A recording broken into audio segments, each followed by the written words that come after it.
Hello students, this is Vicky sir. Once again welcome back to your one and only most trusted Gyanjyoti coaching centre. তো students আজকের ভিডিওতে আলোচনা করব তোমাদের Bankura university অধীনস্থ, ঠিক আছে, তোমাদের ফার্স্ট সেমিস্টারে মেজর মাইনর কোর্স মেজর এবং মাইনরে যাদের ইংলিশ রয়েছে, ঠিক আছে, তাদের কিন্তু আজকে সিলেবাস নিয়ে কিন্তু বিস্তারিতভাবে আলোচনা করব। তোমাদের কি কি পড়তে হবে, কি কি পড়তে হবে না, সমস্ত কিন্তু বিস্তারিতভাবে আজকের এই ভিডিওতে আলোচনা করব। সুতরাং ভিডিওটা দেখবে খুবই ইনফরমেটিভ ভিডিও হতে চলেছে, কারণ এই সিলেবাসের উপর বেস করেই কিন্তু তোমরা তোমাদের পড়াশোনাটাকে তোমরা কিন্তু চালিয়ে যাবে। সুতরাং ভিডিওটাকে লাস্ট পর্যন্ত দেখবে। আমি বললাম এমজেসি এবং এমএন তোমাদের যাদের রয়েছে, ঠিক আছে, মেজর এবং মাইনর। ওকে, চলো শুরু করা যাক আজকের ক্লাস। দেখো তোমাদের যেটা টাইটেল রয়েছে কোর্সে, সেটা হচ্ছে ইন্ট্রোডাকশন টু লিটারারি স্টাডিজ। ওকে, এটা হচ্ছে তোমাদের কোর্সের টাইটেল। মাইনরের ক্ষেত্রেও সেম, মেজরের ক্ষেত্রেও কিন্তু সেম। ওকে, দেখো তোমাদের এই সিলেবাসটা কিন্তু তিনটে ইউনিটে ভাগ করা হয়েছে। মেইনলি তোমাদের তিনটে ইউনিট কিন্তু এখানে আছে। ফার্স্ট ইউনিটে you have to study about poetry. Okay, elements of poetry, ঠিক আছে, যেমন লেক্সিক্যাল, ভিজুয়াল বা মেটাফোরিক্যাল। আচ্ছা, মেটাফোর বলতে কি বোঝাচ্ছে? মেটাফোর বলতে বোঝাচ্ছে কোনো comparison. Suppose for an example, আমি একটা এক্সাম্পল দিচ্ছি। Ship is a sorry, camel is a sheep of desert. Camel is the sheep of desert. এটা একটা হচ্ছে আমাদের সেন্টেন্স, এবং এই সেন্টেন্সের মধ্যে মানে এটার বাংলা অর্থ হচ্ছে ক্যামেল অর্থাৎ উট হচ্ছে মরুভূমির জাহাজ। উটকে মরুভূমির জাহাজ বলা হয়। দেখো এখানে উট অর্থাৎ ক্যামেলকে কার সাথে কম্পেয়ার করা হলো? জাহাজের সাথে কম্পেয়ার করা হলো। ঠিক আছে, কিন্তু এই ক্ষেত্রে একটা ইমপ্লিসিট কম্পারিজন করা হলো। এই ক্ষেত্রে আমরা মানে আমাদের না জানিয়ে একটা কম্পারিজন করা হলো, ঠিক আছে, মানে ওপেনলি বলছে না, কিন্তু আলটিমেটলি শিপকে এই কিন্তু মানে ক্যামেলকে কিন্তু এই শিপের সাথে কিন্তু কম্পেয়ার করা হচ্ছে। এটাকে বলা হচ্ছে মেটাফোর। আমি আসবো, ঠিক আছে। যদি তোমরা আর কি ক্লাসেস গুলো পেতে চাও, নোটস পত্রগুলো যদি পেতে চাও, অবশ্যই যোগাযোগ করতে পারো আমাদের সাথে, আমি পরে বলছি, ঠিক আছে।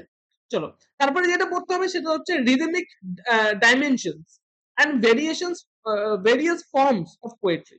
ঠিক আছে, কি কি বলছে আমি আবারও বলছি। এলিমেন্টস অফ পোয়েট্রি, যেমন এখানে লেক্সিক্যাল আছে, ভিজুয়াল আছে, ঠিক আছে, রিদমিক ডাইমেনশনস আছে, ভ্যারিয়াস ফর্মস অফ পোয়েট্রি আছে, যেমন ওড, লিরিক, সনেট এবং আদার ফর্মস যেগুলো আছে পোয়েট্রি, সমস্ত কিছু নিয়ে কিন্তু আমাদের পড়তে হবে। ঠিক আছে, ঘাবড়াবে না, খুবই ইজি সিলেবাস। ঠিক আছে, চলো নেক্সট যেটা আছে সেটা হচ্ছে ইলাস্ট্রেটিভ টেক্সট তোমাদের রয়েছে। ঠিক আছে, যেমন শেক্সপিয়ারের সনেট নাম্বার 29। এবার বলবো স্যার সনেট কি, সনেট মানে কি? ঠিক আছে, সমস্ত কিন্তু কিছু আমরা ইউনিট 1-এ আমরা পড়ে নেব। ঠিক আছে, সনেট কি, ঠিক আছে, লিরিক কি, ওড কি, পোয়েট্রি সমস্ত কিছু পড়বো।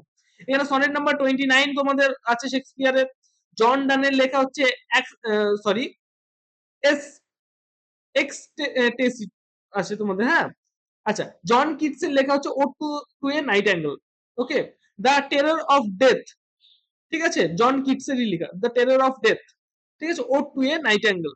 তারপরে রয়েছে জয়ন্ত পাত্রের লেখা গ্রেস তোমাদের রয়েছে। ঠিক আছে, সরি একটু প্রোনাউন্সিয়েশন ভুল হচ্ছে, ক্ষমা চাইবো। ওকে, নেক্সট তোমাদের হচ্ছে ইউনিট নাম্বার 2। ইউনিট নাম্বার 2 তে রয়েছে তোমাদের আন্ডারস্ট্যান্ডিং ফিকশন। ঠিক আছে, এবং এই আন্ডারস্ট্যান্ডিং ফিকশনের মধ্যে তোমাদের হচ্ছে type of fiction and elements of fiction such as plot, narrator, character, point of view, newness and novel. এই সমস্ত কিছু কিন্তু আমরা পড়বো। ঠিক আছে, একটা ফিকশনের প্লট সম্পর্কে আমরা পড়বো, সেই ফিকশনের ন্যারেটর সম্পর্কে পড়বো, ক্যারেক্টার্স সম্পর্কে পড়বো, ঠিক আছে, পয়েন্ট অফ ভিউ সম্পর্কে পড়বো, নিউনেস সম্পর্কে পড়বো, এবং নোবেল সম্পর্কে আমরা কিন্তু পড়বো এই ইউনিটটার মধ্যে। নেক্সট যেটা রয়েছে সেটা হচ্ছে আমাদের ইলাস্ট্রেটিভ টেক্সট কিছু রয়েছে এখানে। কিন্তু দেখো বলেছে মেরি শেলিস ফ্র্যাঙ্কেনস্টাইন, এটা একটা গথিক নোবেল। ঠিক আছে, গথিক নোবেল, মেরি শেলিস লেখা ফ্র্যাঙ্কেনস্টাইন। ঠিক আছে, ফ্র্যাঙ্কেনস্টাইন, ঠিক আছে, গথিক নোবেল। এটা কিন্তু খুব ভীষণ ভীষণ ইম্পর্টেন্ট একটা নোবেল এবং খুবই ইন্টারেস্টিং একটা কিন্তু নোবেল। ঠিক আছে, রাস্কিন বন্ডের লেখা the room on on the roof. ঠিক আছে, এটাও কিন্তু ভীষণ ইন্টারেস্টিং একটা নোবেল। ওকে, আচ্ছা, নেক্সট শর্ট স্টোরি আছে তোমাদের। ঠিক আছে, এখানে দেখো অ্যারাবে আছে, ঠিক আছে, ও হেনরি লেখা দ্য লাস্ট লিফ আছে, ঠিক আছে, মার্শেদা ডেভিস দ্য হন্ট আছে তোমাদের। বোঝা গেল? ইউনিট নাম্বার 3 থেকে তোমাদের এঙ্গেজ মানে ড্রামা সম্পর্কে কিন্তু তোমাদের ধারণা একটা দেওয়া হয়েছে, ঠিক আছে? ড্রামা সম্পর্কে কিন্তু তোমাদের পড়তে হবে ইউনিট নাম্বার 3 তে। ড্রামার মধ্যে the types of drama and the elements of drama তোমাদের রয়েছে। ওকে? এখানে ইলাস্ট্রেটিভ টেক্সটের মধ্যে রয়েছে হচ্ছে J M. Synge Synge's riders through the sea আছে, ঠিক আছে? গিরিশ কার্নাদ রয়েছে হচ্ছে তুগলক, ঠিক আছে? এই কয়েকটা জিনিস কিন্তু all of this you have to study.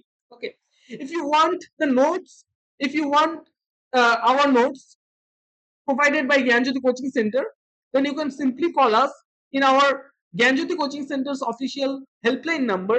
দুটো হেল্পলাইন নাম্বার আছে তোমাদের এখানে, দেখো 7076398606 নাম্বার অথবা 6295916282 নাম্বার। আমাদের সাথে যদি যোগাযোগ করতে চাও এই দুটো নাম্বারে যোগাযোগ করতে পারো, ঠিক আছে? সো স্টুডেন্টস, দেখা হচ্ছে আর একটা নতুন ভিডিওতে নতুন কোনো টপিকের সাথে। Till then keep learning, keep exploring. Thank you so much.